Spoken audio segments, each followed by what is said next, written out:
Bonjour, je viens vous faire une visite. Je peux entrer?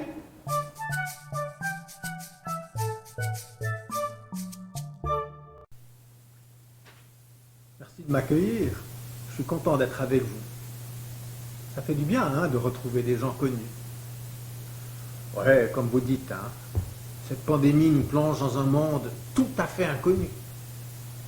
C'est vrai que d'un côté, on doit apprivoiser une nouvelle manière de vivre avec les nôtres, etc.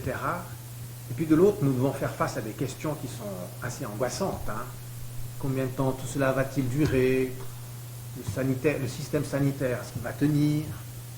Est-ce que les proches à nous vont être touchés? Et moi? Bref, l'avenir est devenu un immense mystère. Bon, vous me direz que l'avenir a toujours été un mystère, mais jusqu'à maintenant, on faisait tout ce qu'on pouvait pour le maîtriser. On organisait, on prévoyait, on agendait, enfin, on essayait de cadrer, canaliser. Et aujourd'hui, tout nous échappe.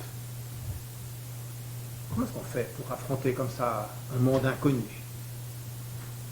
Moi, je veux dire que ce qui m'aide, c'est de me rappeler d'où je viens.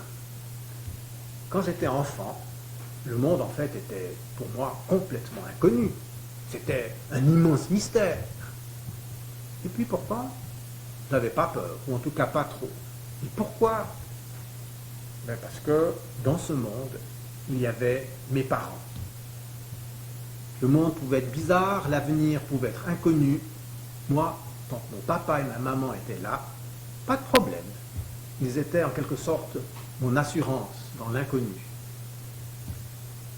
Je peux même dire que la question qu'on se pose aujourd'hui, qu'est-ce qui va arriver, c'était pas ma question. Moi, ma question, c'était est-ce qu'il y aura quelqu'un qui me tiendra la main? Qui sera là demain? Aujourd'hui, moi, je vois un peu Dieu comme ça, comme quelqu'un qui est avec moi. Alors, je ne sais pas ce qui va m'arriver, mais je sais que dans ce qui m'arrivera, Dieu me tiendra la main. Et je crois que pour moi, ça change tout. Alors, c'est pour cela, on oublie des fois que Jésus nous a souvent invités à devenir comme des enfants. Il ne s'agissait pas de retrouver l'innocence ou la naïveté des enfants, mais leur confiance absolue en ce grand qui nous accompagne. Moi, je trouve que la grande différence entre Dieu et nos parents, c'est que parfois nos parents nous ont lâché la main pour discuter avec quelqu'un, enfin, c'est pas bien méchant. Tandis que Dieu nous promet de nous tenir la main tout le temps, même lorsque la mort arrivera, même lorsque la mort nous aura submergés, Dieu nous tiendra la main.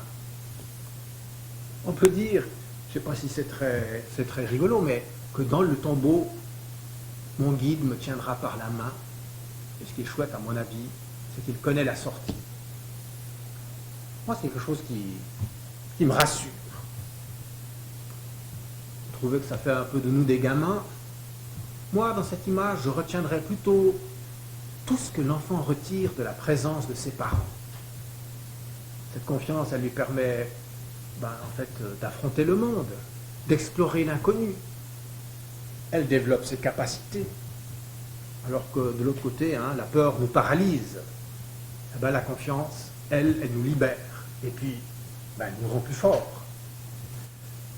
Si vous êtes d'accord, je propose de demander à Dieu cette liberté, cette force face à l'inconnu par la prière.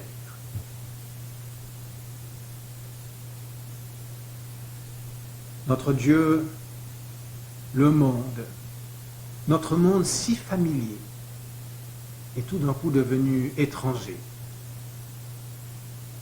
Nous ne savons pas de quoi demain sera fait et cela nous inquiète. Heureusement, tu nous promets d'être là demain, en fait, dans tous nos lendemains. Aide-nous à retrouver notre confiance d'enfant, pour que nous retrouvions la liberté, le courage. Notre Dieu, nous te confions nos autorités et toutes les personnes qui doivent prendre des décisions dans ce brouillard opaque. Inspire-les. J'aimerais aussi te confier les personnes qui m'écoutent, leurs proches, leur entourage, leur famille, parfois tenus à l'écart. Renouvelle pour chacun et chacune ton espérance, ton courage en nous. Amen. Merci pour votre accueil et que Dieu vous bénisse. Au revoir.